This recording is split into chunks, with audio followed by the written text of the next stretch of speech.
राजा से ऋषि। ऋषि विश्वामित्र जन्म से ऋषि नहीं थे। उनका जन्म राजकुल में हुआ था। वे एक वीर एवं पराक्रमी राजा थे। एक बार राजा विश्वामित्र महर्षि वशिष्ठ के आश्रम में उनसे मिलने गए। महर्षि वशिष्ठ ने उनका आदर सत्कार किया। खाने में स्वादिष्ट व्यंजन परोसे। राजा विश्वामित्र महर्षि वशिष्ठ के आदर सत्कार से बड़े प्रभावित हुए। उन्हें आश्चर्य हुआ कि एक साधु होते हुए भी महर्षि के पास किसी चीज की कोई कमी नहीं है। उन्होंने महर्षि से उनकी समृद्धि का राज पूछा। महर्षि, अगर आप बुरा न माने तो मैं आपके आश्रम की सुख समृद्धि का राज जानना चाहता है। महर्षि ने हंसते हुए बताया, राजन, यह सब तो कामधेनु गाय की महिमा है। वह एक दिव्य गाय है।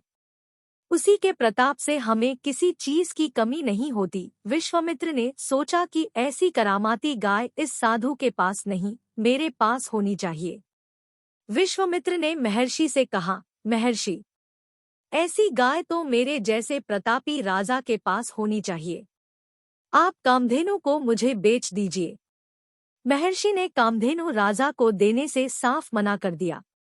इनकार सुनकर राजा विश्वामित्र को क्रोध आ गया। वे बोले, एक साधु होते हुए तुम मुझे मना कर रहे हो।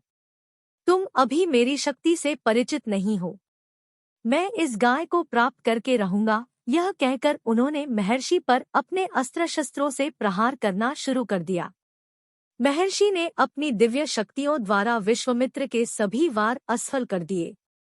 दोनों में भीषण युद्ध छिड़ गया।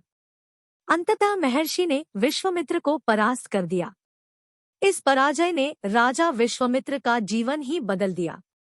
उन्होंने महर्षि की तरह ही दिव्य व आध्यात्मिक शक्तियां प्राप्त करने के लिए तप शुरू कर दिया। विश्वामित्र ने अपने पुत्र को अपना उत्तराधिकारी बनाकर राजपाट त्याग दिया। वे जंगल में आ गए और एक जगह आसन लगाकर उन्होंने कई वर्षों तक कठिन तपस्या की। उनकी तपस्या से प्रसन्न होकर देवताओं ने उन्हें दिव्य शक्तियां प्रदान की। तभी से राजा विश्वामित्र ऋषि विश्वामित्र कहलाने लगे।